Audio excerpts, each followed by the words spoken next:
Hello everyone, today we're going to talk about basic matrix operations. Now, in this section of notes, we're really going to focus on using the calculator. Okay? Later on, we'll do these by hand. We'll do some of these by hand today too. I'll show you how to do the basic operations by hand. But I want to talk about how to put a matrix in a calculator. We have to both input the matrix and use the matrix. The calculator isn't very good at using matrices. I don't like the way that the calculator does this. So, if I want to input a matrix, I go second matrix, over to edit, and I figure out which matrix I want. And I'm just going to use matrix A for right now. What size matrix? Well, let's say I want a 2 by 2. And then I would type in whatever my matrix is. Just some matrix that I made up. I then have to hit second quit to get back to the main screen. Now, if I wanted to do something with that matrix, I would go second matrix again, and I would pick the first one. So let's say I want to multiply everything in that matrix by 2, then I can do that. It will tell me the answer. We're going to use the calculator to do a lot of this. We're going to do some of it by hand, but for now we're going to do it on the calculator. Adding or subtracting matrices. This is very simple. Ask yourself, are they the same dimensions? 3 rows and 2 columns means this one is a 3 by 2. 3 rows and 2 columns, this one's also a 3 by 2. To add or subtract, it has to have the same dimensions. If they have the same dimensions, do whatever you need to the corresponding numbers, elements. 2 plus negative 6, negative 4. 1 plus 3, 4. 0 plus negative 4, negative 4. 0 plus negative 7, negative 4. Negative 5 plus 11, 6. 6 plus negative 8, negative 2. Now, adding is really easy. Adding and subtracting are really easy. But if you wanted to check them on your calculator, you can. You have to input matrix A as a 3 by 2 and type it in. 2, 1, 0, 3, negative 5, 6. Get completely out. Get back in. And edit matrix B. It's also a 3 by 2. It's negative 6, 3, negative 4, negative 7, 11, negative 8. Get completely back out. Go to matrix. I want to take matrix A plus matrix B. And it'll tell me the answer. And as you can see, it took me just as long to type in the information as it did to just do the problem. Dividing matrices. There is no matrix division. We'll do it a different way in a little bit. So we're not going to divide the matrices. Multiplying a matrix by a scalar. This one just means if there's a number out front of a matrix, just multiply each term inside by that number. Negative 12, 36, negative 24, negative 6, 0, negative 48, 18, and 54. So multiplying by a scalar, very easy. Multiplying one matrix by another. Now we start to get into the difficult questions. Not all matrices can be multiplied together. To multiply 2 matrices together, the number of columns of the first must equal the rows of the second. And the answer will be the rows of the first and the columns of the second. So as an example, could I multiply these? Yeah, this one's easy because it's a 2 by 2 and a 2 by 2. Look at the insides to see if you can multiply. Yes, they're the same. What size is your answer going to be? It's going to be a 2 by 2. Now, what if I had a matrix that was a 3 by 2 and a 3 by 2? Can I multiply a 3 by 2 and a 3 by 2 matrix? They're the same dimensions, but you cannot multiply them. The insides are not the same, so you can't multiply those. What if you had a 3 by 5 matrix and a 5 by 4 matrix. Can you multiply those two matrices together? Yes. The insides are the same. And what size is your answer going to be? It's going to be a 3 by 4. So that tells me if I can multiply them and what size the answer would be. But how do I actually multiply them? We multiply each element of row M, which is the first row, and the elements of row N, and then we add them together. It's easier to show you than it is to explain it. Just remember, multiply and add.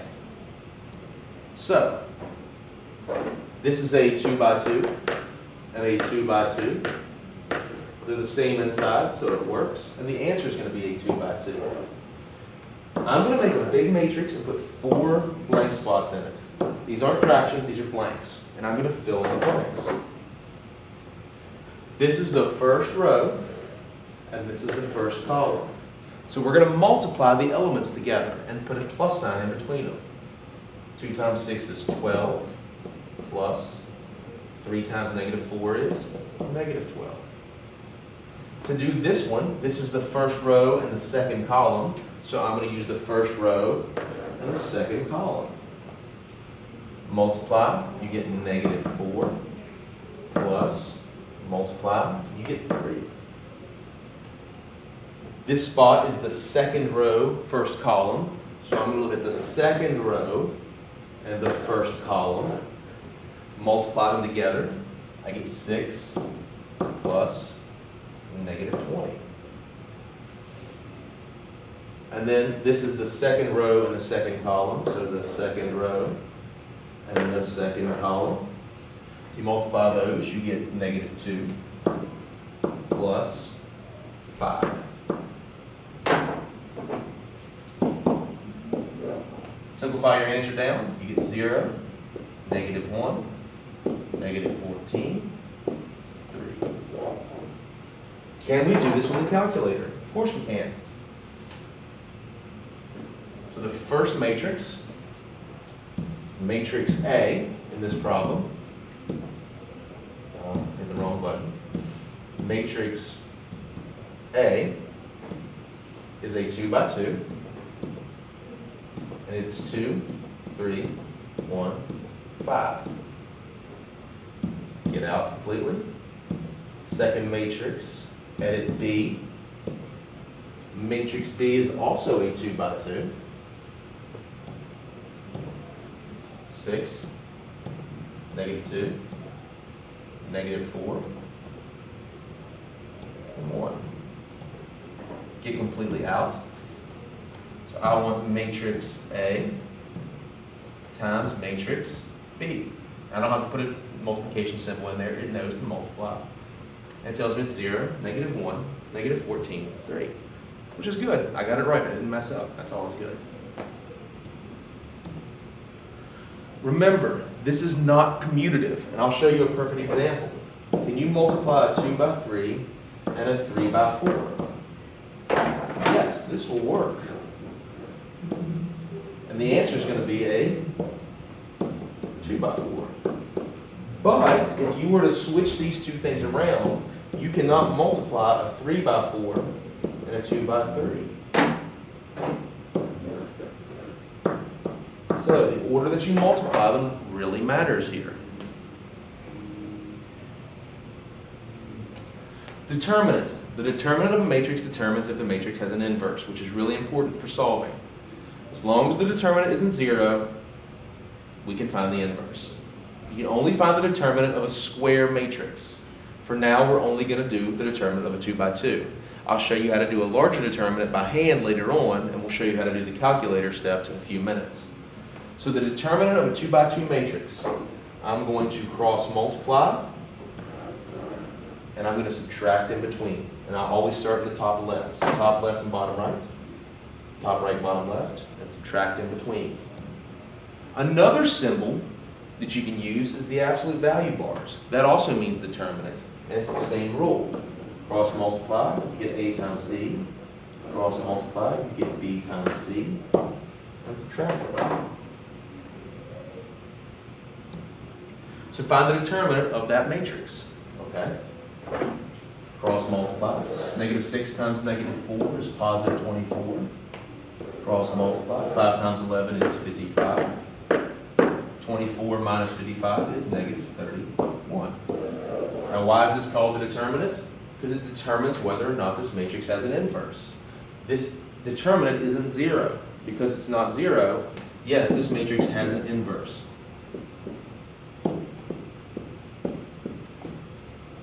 I don't know what it is yet, but I know that the determinant tells me that there is an inverse out there somewhere. How do I do it in the calculator? Well, for simple ones, it's not too bad. The first step, I'm just going to type in my matrix. So let's do this one that we've already done. Second matrix, edit, and let's just edit the first one, the 2 by 2, and it's negative 6, 11, 5, and negative 4. So step 1 is to just plug it in.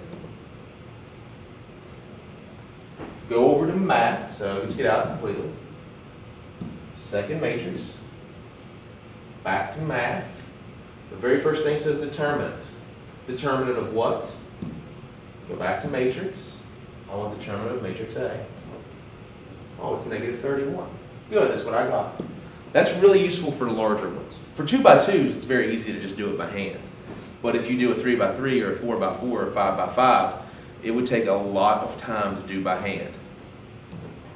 So let's do this problem. Well, what does these absolute value bars mean in the matrix? It means find the determinant. I'll show you later in the year how to do this by hand, but for now, let's do it on the calculator. I need a 3 by 3. Oops, I didn't need to get out. I'm sorry. I mess up with matrices all the time. 3 by 3, 6, 2, negative 1, negative 5, negative 4, negative 5, 3, negative 3, and 1. So now I can quit. I want matrix math, the determinant of matrix A. And it tells me that the determinant is negative 161. So the determinant of this is negative 161. What does that determine? It determines that since this isn't 0, there's an inverse to this matrix. I don't know what it is, but there is an inverse. The inverse of a matrix cancels out the matrix. In other words, it turns a matrix into this. Kind of like 5 plus negative 5 equals 0, and 5 times 1/5 equals 1. An inverse matrix cancels it out. So this is the identity matrix, identity for addition. This is the identity for multiplication. This is the identity of a matrix. I need a matrix that's going to take this matrix multiplied to give me that. For a 2 by 2, it's very easy. This is the formula. Now if you notice, this right here is the formula for the determinant. That's why the determinant can't be 0, because you can't divide by 0. And then there's a pattern you can follow.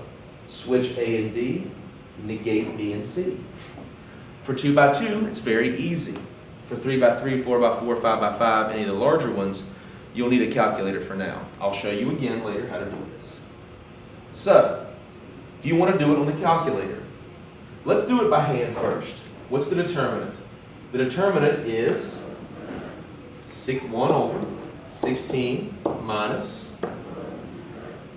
negative 15 times, switch these two, negate these two, and multiply n. That's 1 over 31, so that's going to be 8 over 31, negative 5 over 31, 3 over 31, and 2 over 31. So, that's the inverse by hand. Again, a 2 by 2 is very easy. But more complicated ones, you'll need a calculator for. Let's practice how to do that. So to find the inverse of a matrix, let's make it a 2 by 2.